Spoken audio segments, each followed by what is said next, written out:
You're focused on making important decisions to take your company to the next level. But who's counting? We are. Counting on trends and insight to move your business forward, operationally and strategically. Focused on helping executives achieve their highest potential. But Who's Counting is a podcast shedding light on and breaking down critical issues and opportunities for businesses. Brought to you by Anders CPAs and Advisors. So that conversation with Liz had a lot of nuggets in it. But my main one was when she spoke of one of the key signifiers of health for an organization is the ability to have difficult conversations and healthy debate. But the key was difficult conversations and healthy debate in the purpose of coming up with the best idea.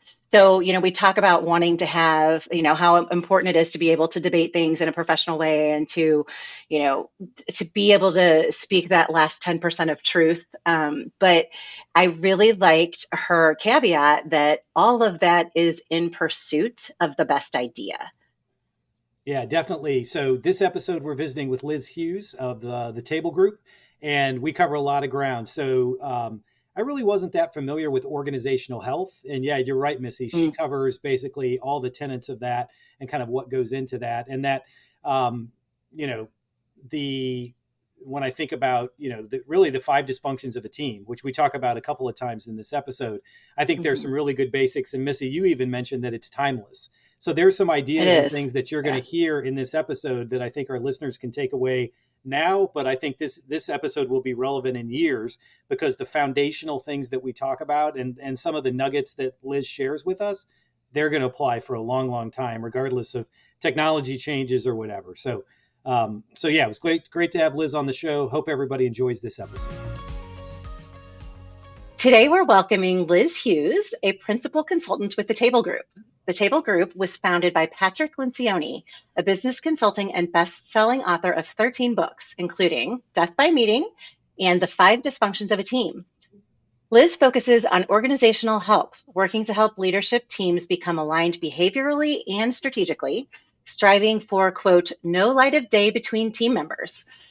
Liz's clients say that her work helps them accelerate their team cohesion and gain organizational clarity. Welcome, Liz. Thank you. Great to be here. So tell me about this no light of day between team members. What does that look like? Yeah. So generally I go into an organization, any size organization, and really start with that most senior leadership team. And we believe it's very important for those, as you mentioned, those team members to be behaviorally and strategically aligned. And so oftentimes when individuals show up in that team and they maybe work in silos or they show up with their functional hat on or they have their own agendas or their own priorities that they're focused on, there is light of day between them. So our work is really designed to first on the behavioral side, just make sure that the team understands each other, trusts each other, can engage in great conversation, leading to great decision making. And so there is that knowing one another and each other's strengths that you can leverage behaviorally. That's the team cohesion piece. And then there's the strategic or the intellectual piece. Does the team agree in terms of, do you have the same priorities? Are you focused on the same things? Because if there's light of day between team members, then the rest of the organization can feel that. And that can show up in confusion, that can show up in different departments, not knowing what the other is doing, lack of collaboration. So we really believe that no light of day starts at the top. It's important for all teams, but when it exists at the top, which is where we focus first, then we know that there's clarity, there's a likelihood of clarity and ultimately results everywhere. So Liz, you mentioned your focus is on organizational health. So I guess what in very summarized terms, what does that mean? And then how do you assess where an organization is from an organizational health standpoint? What are some of the common issues that you see, like when you assess organizational health? What are some of the key indicators that you're looking at? Yeah.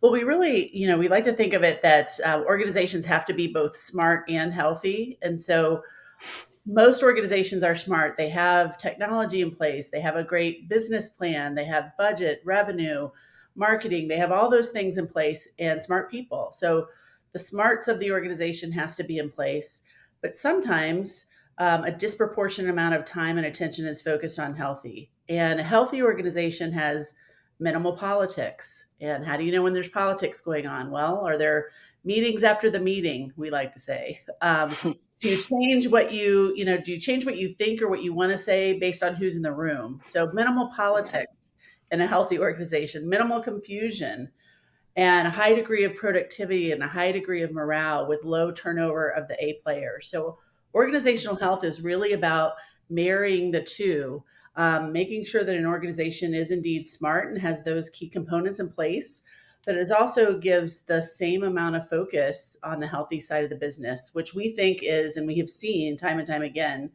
is a multiplier of smart when teams and leadership teams can focus on that healthy part.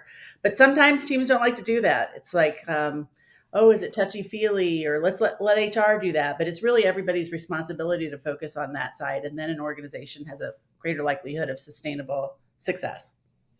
So it's kind of like the what and the how, right? Like how you work, not just like what you accomplish. And how do you measure that? So, I mean, the things that you described, like the meetings after the meeting, or the things that you say in one conversation, but maybe different when someone else is in the room. I mean, that sounds pretty just like the business world in a lot of cases, but to some, to your point, there are organizations that are healthier than others. Is there a metric, how do you measure where they are, and then how do you know that they're improving?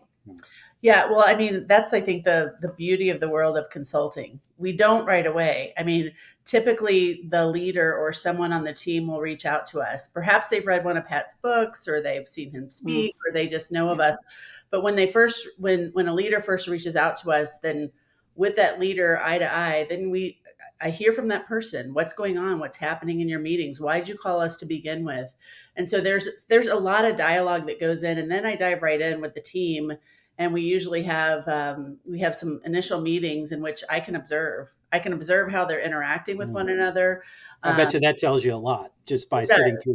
Probably straight away I can tell, but over the course of time I can assess. I mean, we do have some assessments. We have an assessment around the 5 dysfunctions of a team, or the 5 behaviors of a team. So that's one component, but really the true assessment comes from the team, myself, the leader of the team, really diving in and starting the work. And a lot of things can be revealed there. So we start to see whether people are holding back in meetings. We start to see if some people dominate conversations. We see if there are truly people are operating in silos. So there's a lot that happens. They do their business, and I come along for the ride and assess in that way. And then together, really the team, it's all about the leadership team being committed. And then we just roll up our sleeves and we get busy to resolve some of the things and call them out. We're pretty straightforward, and we ask a lot of probing questions. And from there, the team hopefully is motivated to want to make some changes. That's why they call us, because they're motivated to want to make some changes. So how long does an engagement typically last? Like, how long does it take to get everything, back to perfect? Or can you get this done in a week? I think is what Missy's asking. Take you to fix this. A lot of people would like come in I bet. and fix all of our problems. And really, it's not me ever fixing the problems. It's really in partnership. It's the team. It depends on where the organization is. I like to say that focusing on organizational health is an ongoing conscious effort. So with or without me, if a team starts the journey with us, often I'll go in and I'll work with a team for a couple of days, but then the engagement might exist over the course of 6, 9, 12, maybe 18 months of the formal engagement, because we're doing a lot through that time. And we're also cascading to others in the organization. We're not just keeping that at the leadership team. But I have many clients that I've worked with after doing this for 9 years. I have some clients that I've worked with for 7, 8 years, because people on the leadership team change, acquisitions. I mean, all the changes that you both know and that the listeners know happen. So it means, hey, we got to keep working on this. Maybe we could use somebody to partner with, someone outside. So you do go layers, below maybe middle management, and that below just the executive leadership team, or do you don't necessarily rely on them to make it cascade throughout the organization? It depends on what they want.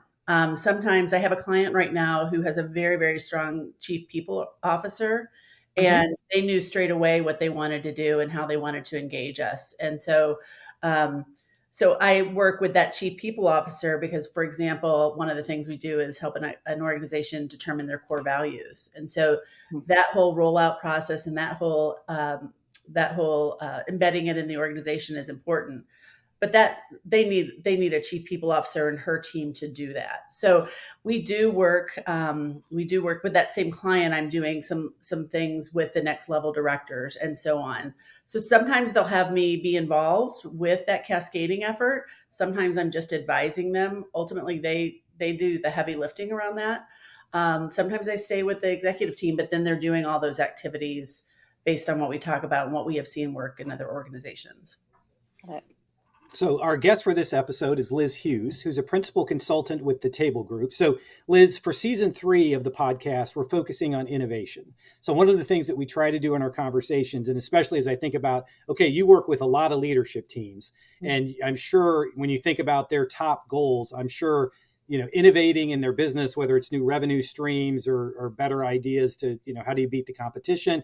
All those things I'm sure are there. So part of what we wanted to explore with you is really, ideas that you have and things that you see that are either obstacles or enablers for innovation within some of the companies that you work for. So Missy, why don't you lead off with our first kind of innovation focused question? Well, it sounds like you're working with organizations that have the intention of being healthy and, working well together. And one of the things that stifles innovation is when organizations sometimes just get stuck, like maybe stuck in the way that they've always done things, or just not really knowing how to go, to take their, product or their business to the next level. So how do you help with that? Yeah, I mean, oftentimes organizations are focused on too many things. And so they might have an excellent, a really well thought out, took a lot of time, 3-year strategic plan. And those things are important. But so often organizations bite off more than they can chew. So, one of the things we try to do is take a look at what are those strategic pillars? What is the vision for the next 3 years? And where and why are they stuck? And is it because they're trying to do too many things? Sometimes I'll see that the 3-year strategic plan is good, but the company hasn't broken it down into bite-sized pieces. Like, what's the most important thing that we have to do in this next 12 months sprint that will really give us the focus that we need to achieve those strategic pillars down the road? But most of the time, there's a lot going on. People try to do too many things at once. So we need to assess where they are, what's working, how they've had conversations, and that's a lot of where when I come in, it's not just about what their smart plan is, but it's about why do you think you're stuck? And when I can observe a few meetings and when I can get in there and I can see, sometimes it is about the way in which they're talking about things. Sometimes it is about the team dynamic.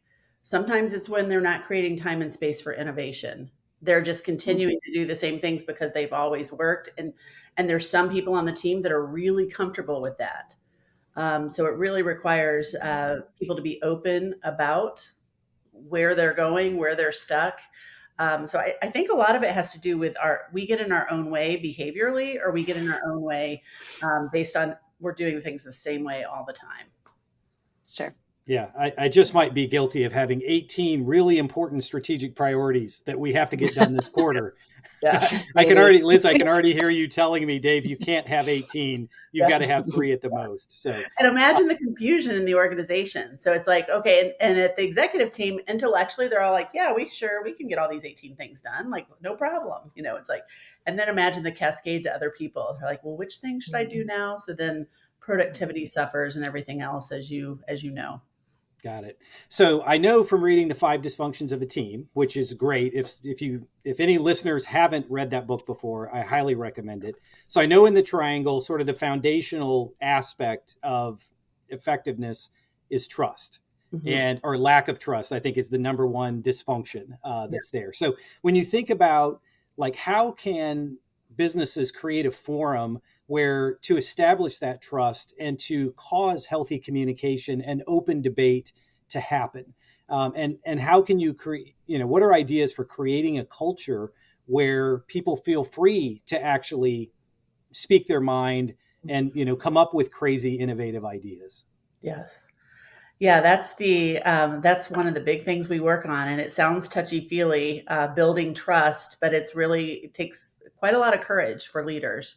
It is the foundation. When we talk about trust and building that amongst a team, we are talking about vulnerability-based trust, not predictive trust. So predictive trust is, hey, I'll see you at that meeting, or turn in that report to me on time. All of those things are important. Predictive trust matters. But vulnerability-based trust looks like me saying to you, if I'm on a team with you, hey, I'm sorry I messed that up, or hey, I need your help. I need your help in this area. Do you have any ideas for this?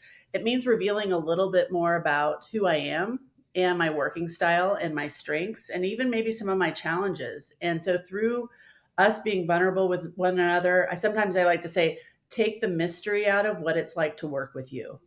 But we hold our work, or we hold the way that we are so close to the vest, because we need to show up and we need to know what we're doing all the time. And it's really difficult. So when we start to break down those walls, and when I start to understand that maybe, Missy, you're really detail oriented, and if I'm going to come to you and we're going to work together and I have an idea, then you're going to expect to want to see some data. You're going to expect to want to know, well, why is this an idea? So when I get to know everything from who you are as a person, and we can start to be vulnerable with each other, and we can start to share take the mystery out, and what my working style is, then we start to understand each other. And through that trust, that enables an environment in which people feel safe to engage in healthy conflict, to engage in healthy debate and an idea discussion. If I don't have trust, I'm less likely to do that. And that is something that really can foster innovation, is when you have a healthy ideological culture of debate, robust dialogue, all ideas can be heard. But that's where a leadership team really needs each other, because if the leader's coming up with all the ideas, that's really not going to create any sort of innovation or really any great Sure. decisions. So, how have you seen this really art of building trust change as we've changed the way we work post-pandemic?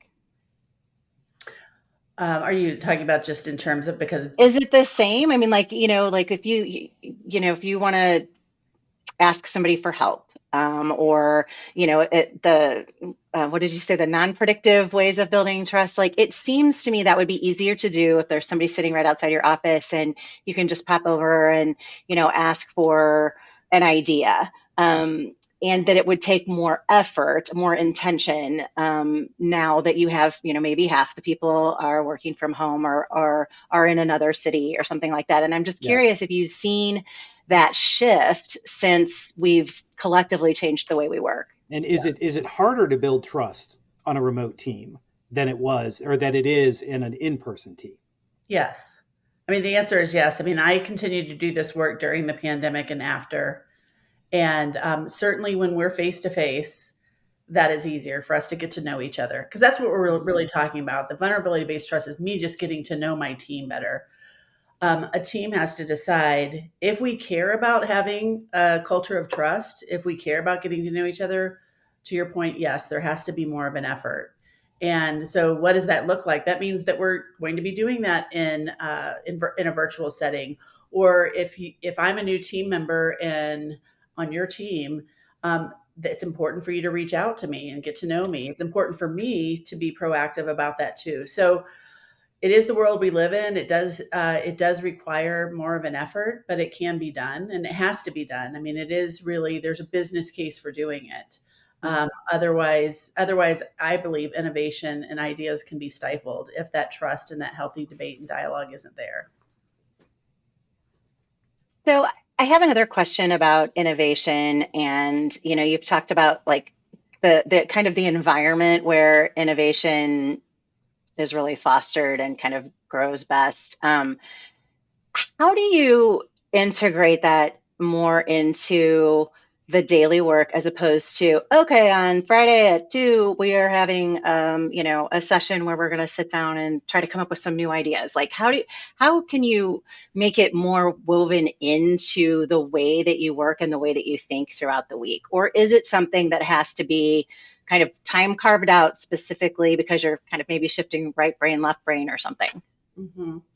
Well, I think that it does start. I mentioned the alignment that exists at the top, but maybe I should say clarity, the clarity that exists. In what areas does an organization need to and want to innovate? And is that communicated and cascaded to everyone in the organization, not just in a meeting, not just in a town hall, but that there is some consistency in whatever area you want to innovate. And there is just this constant flow of idea exchange. And so if the leadership team is very clear on the ways in which they want to and the areas that they want to innovate, and then their teams and their teams and their teams, then it becomes part of the culture. And I think that if you're working on a culture of really healthy debate and robust dialogue where ideas are welcomed, then that should be happening over time throughout the day and the week. And so there's the clarity piece, and then there's the environment for healthy, robust debate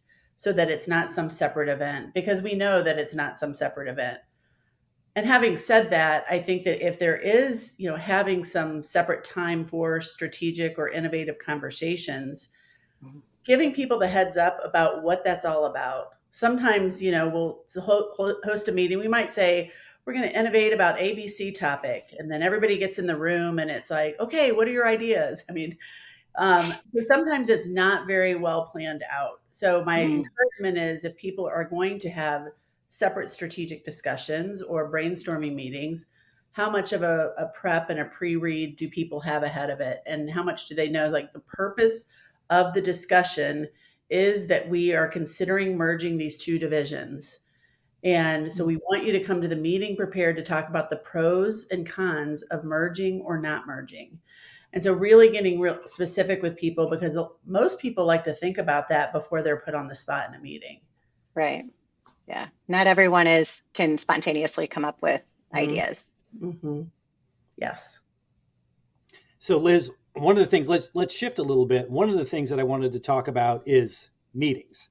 And so Patrick's got a book, Death by Meeting, which I think is great. So when you think about, I know a lot of organizations that, I deal with and just interact with, they really struggle with effective meetings.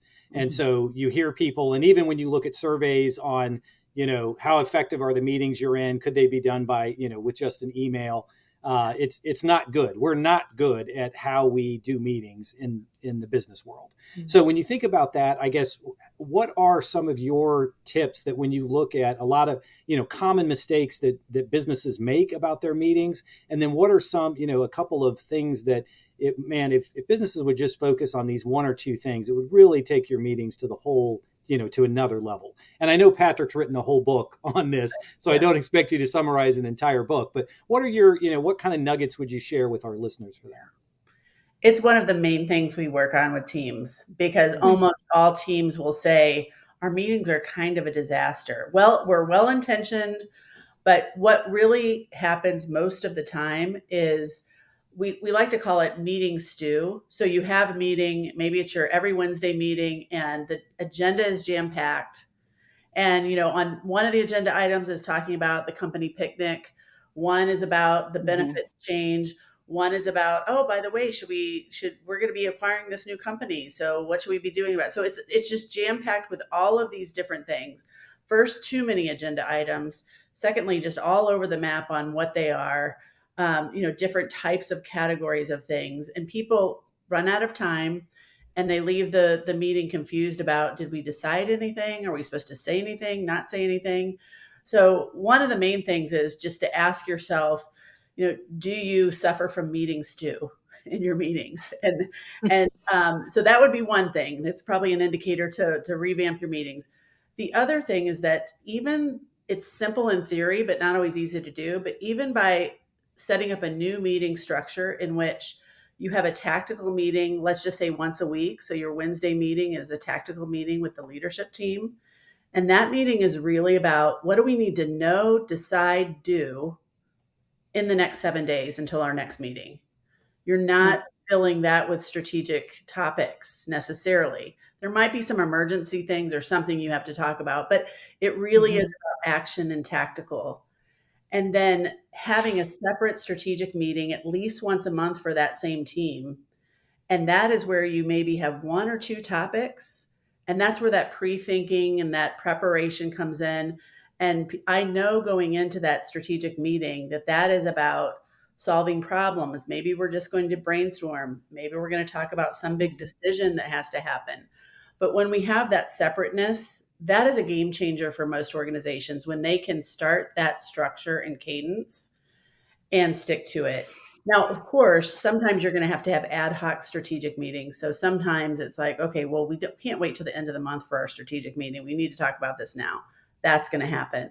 And the other bit of the structure is for executive or leadership teams to have quarterly offsites. And so offsite meetings of a day or two where there's maybe deeper strategic topics. Maybe it's around budgeting time. Maybe it's about succession planning. But there's this structure that exists by separating the kinds of things we talk about. So that's one thing. And that really helps. And when we talk about innovation, clearly, when we have those set aside times for strategic conversations, we're going to just generally have more ideas and we're going to be more innovative when we have the time and space. I know one of the things that people talk about is so many meetings. So sometimes it's the volume, right, of the number of meetings that you have. And when you mention, not having too many disparate things on an agenda, the first place my mind goes is, oh, does that mean we set up another meeting to talk about that one and another one to talk about that one? Like maybe, and so my question is that, do you have like a kind of a guidance on like when something should just be an email and not a meeting? I mean, is that part of how you whittle down the number of meetings you have so that the ones that you do have are more effective? That's one thing. I mean, I think that's, I think we get stuck in a rut of the same report outs in our meetings. It's like, okay, now we're going to hear from sales. Now we're going to hear from finance. It's like, well, if the team makes a decision to say, can we have the discipline to read those things on a weekly basis? And then we don't have to talk about them. So I think it's having the willingness to change it up and use email more productively. That would be one thing that can really, really help. So Liz, you mentioned earlier that, if all the ideas come from the leadership team, that's not good as it relates to innovation. So but when I think about that, it's like, okay, so are we expecting all of our employees to innovate? So when you think about that, I guess, how can if leadership team doesn't want to do that and they know that ideas need to come from within the organization, how can I set up a structure that supports that or empowers that? How can I get my employees engaged in, thinking about innovation? Mm-hmm. Well, we've talked about a couple things already. I'll keep going back to clarity because I think it's important. It's that, is there a clear message? Is it reiterated over and over again? One of our disciplines that we work with teams on is over communicating clarity. So in this case, over communicating what you want to innovate around. Usually we make an announcement, we talk about it once or twice, we send out an email, and we expect people to remember. And so I think the level of clarity and over communicating about innovation. The other thing is that, I know a lot of groups, if there is a particular area or subject matter in which you want to innovate around, or you want ideas, is there, people use task force or forums, but selecting different people across the organization and to say, we really want to generate great ideas on manufacturing a new water bottle and what it should look like and the look and feel. And so decide who you want to tap into and create a forum, create a team, create a task force of people, not too many people, but select them from across the organization. Define what the expectation is, what the role is, and create the conditions in which they can set the timeline and encourage them to meet with whatever frequency and give them a forum with the leadership team or whomever. I think there's also the side benefit of you're tapping into your high potential people. you're getting to know people, you're developing people. And it really is very, very smart to ask those teams to collaborate across functions in an organization. Sometimes we go to the same people Right. or the same group, or we expect marketing to be the people to come up with all the innovation. It's like, no, actually it exists in other places. Sure. So I'm thinking about change, and I imagine that people come to you, companies come to you when they're, maybe going through a big transition, whether it's a merger or an acquisition, or even a new leader. So what are some of the biggest change management obstacles that you see? And is there any, I'd love for there to be like a silver bullet on change management, but even if you could No just give us pressure. some of, yeah, right. Even if you just give us some of the top, the main things that businesses seem to grapple with during these times, and how you address those. Yeah. Well, I'll be a little bit of a broken record because some of the same things that I talked about apply. I think it starts with, is there a recognition? I'll give you an example. I just worked this year with a new president came in, a new CEO, and he started in January of this year. And he assembled a new executive leadership team, and they were making like 3 acquisitions within the first quarter. I mean, they were underway. But he prioritized organizational health. He prioritized getting the team in sync as one of the most important things that he could do. He said in a couple of days' time that they accelerated because they focused on team dynamics, getting to know each other, working styles, sort of remove the barriers or the things of people just kind of like showing up and buttoning up and, like, let me make sure I look good for the new CEO. He himself was very vulnerable about his strengths and what he brought to the table. So he had clarity, but he prioritized the work of the team amidst this change straight away. And he said, if we wouldn't have done that, we accelerated becoming a team in these couple of days or in this time period. Otherwise, it might have taken us months and months. So I think it's that prioritization of team dynamic. If it's not a new team and it's not a situation like that, I think that leaders have to recognize that just because they're okay with change, because at the executive team or the leadership team, likely you've been intellectually talking about the change and embracing it for longer, certainly than everybody else. So there has to be this acknowledgement that we're going to roll out X or do Y, that not everybody's going to be okay with that. And so we like to talk about the law of thirds when it comes to change, which is you're going to have a third of the people that are going to be your promoters that are very gung-ho, a third of the people in the neutral zone, and a third of the people that are the naysayers. Sometimes during change, we focus all our efforts on the naysayers. When in reality, we shouldn't. I mean, you're always going to have some wait and see people. The people in the middle, then wait and see. I mean, sometimes the neutral zone people are wait and see. But really our focus as leaders should be on the promoters who can be influencers of change. And then getting those neutral people to go through change. But it takes time and patience of leaders to sit down with people and understand. And, the word tracks are fine and the FAQs are fine to develop, but really it takes that Q&A and one-on-one time to get that middle section to the buy-in. That's interesting, because I can imagine that the inclination would be initially the people that are naysayers or seem the most anxious or questioning about it, that would take a lot of energy, and it would be natural to seem to go that direction. But it makes so much sense to just get the people that are, first of all, that you have the ability to actually maybe move, because sometimes people are just not open. And so go to the ones that are willing to move. And then certainly the promoters can make the biggest difference, especially if you can get them across the organization. Yeah. And I would say like the neutral zone people are watching. So if you spend all your time, if you spend a lot of your time on the, the people that are the naysayers, then they're like, is there something we should be concerned about? Interesting. It's like, but it's just a natural tendency. We want everyone to feel good about it. And the fact of the matter is it takes time, but we have to pay attention. Got it. So Liz, One question I wanted to ask you. So we're visiting today with Liz Hughes, who's a principal consultant with the Table Group, which was founded by Patrick Lencioni. So Liz, I'm going to ask you a tough question. This is like, which of your kids is your favorite? So Patrick, I know he's written 13 books. So of the 13 books, which is your favorite and why? Oh gosh, I know it's a hard one. To this either. I really can't pick one, because the two, so let me just promote two talk about two. The two that are really the foundation of the work that I do with teams and I've seen transformation are the 5 dysfunctions of a team and the advantage. That's the basis of the work that we do. And that's where I see organizational health and transformation happen in companies. All of the other books kind of feed into those in many ways.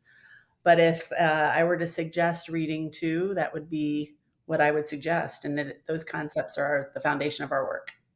So give me just a little snippet about the advantage. Like, what is that? What is the focus there and key takeaway?